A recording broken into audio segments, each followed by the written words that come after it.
नमस्कार, मैं गौतम कुमार, आप सभी का स्वागत है। अब आपके सामने पेश है देश भर की प्रमुख खबरें, तो बने रहिए हमारे साथ खबरों की इस यात्रा में। महाराष्ट्र के जलगांव में एक दर्दनाक हादसा हुआ, जहां पुष्पक एक्सप्रेस में आग लगने की अफवाह से यात्री ट्रेन से उतर गए।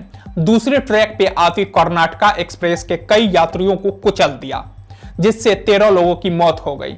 यह घटना पचोर स्टेशन के पास हुई, जब पुष्पक एक्सप्रेस के B4 बोगी के पहिए से धुआं निकलता देखा गया। रेलवे अधिकारियों का कहना है कि जलगांव से चढ़े कुछ यात्रियों ने चेन पुलिंग की, जिससे यह हादसा हुआ है। भारत और अमेरिका के राजनयिक प्रधानमंत्री नरेंद्र मोदी और राष्ट्रपति डोनाल्ड ट्रंप के बीच फरवरी में आयोजित करने की कोशिश हो रही है। यह बैठक वाशिंगटन में हो सकती है। बैठक में अमेरिका के साथ व्यापार संबंधों को बढ़ाने तथा अपने नागरिकों के लिए कुशल श्रमिक वीजा प्राप्त करने आसान बनाने को लेकर चर्चा हो सकती है।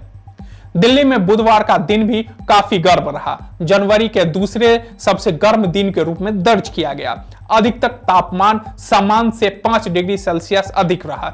देर रात हल्की वर्षा के मौसम में बदलाव आया है। न्यूनतम तापमान सामान्य से 1.8 डिग्री अधिक 9.3 डिग्री सेल्सियस रहा। दिल्ली की वायु गुणवत्ता खराब श्रेणी में रही। AQI 260 दर्ज की गई है। बिहार के मोकामा में बाहुबली नेता आनंद सिंह और सोनू मोनू गैंग के बीच भीषण गोलीबारी हुई है। सूत्रों के अनुसार 70 से 80 राउंड गोलियां चली, जिसमें आनंद सिंह बाल बचे, लेकिन उनके एक समर्थकों को गोली लगी है। पुलिस ने 3 FIR दर्ज की है, जिसमें आनंद सिंह और सोनू मोनू भी शामिल हैं।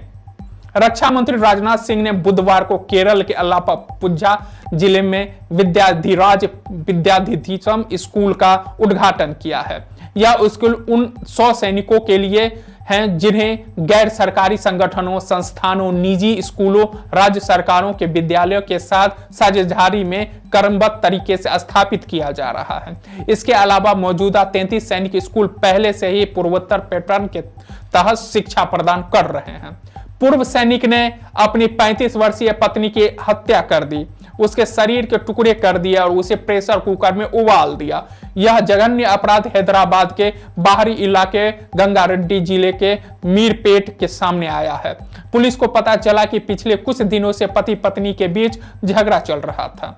PSC की बैठक में बुधवार को आसमान छू रहे हवाई किराए और सरकारी एजेंसियां और विनियामक द्वारा बहुत कम कार्रवाई से जुड़ी चिंताएं हावी रहे। PSC अध्यक्ष KC वेणुगोपाला ने बैठक को सबसे बेहतरीन में से एक बताते हुए कहा, सदस्यों ने इसके बारे में गंभीर चिंता जताई कि एयरपोर्ट्स इकोनॉमी रेगुलेटरी अथॉरिटी एक विनियामक की तरह उचित कार्य नहीं कर रही है। आप भले ही देश के किसी भी कोने में मौजूद हों, लेकिन महाकुंभ का प्रसाद अब सीधे आपके घर पहुंचेगा।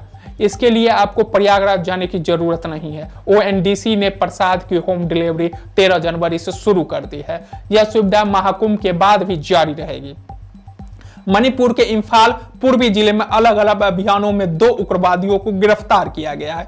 पुलिस ने बुधवार को यह जानकारी दी। उन्होंने बताया कि प्रतिबंधित पीपुल्स लिबरेशन आर्मी के एक सक्रिय सदस्य को मंगलवार को टॉप गैंग गांगोक से गिरफ्तार किया गया है, जिसके साथ पुलिस ने मणिपुर के 4 जिलों में पहाड़ी और घाटी क्षेत्रों से हथियार, गोला बारूद और अन्य युद्ध सामग्री बरामद की है।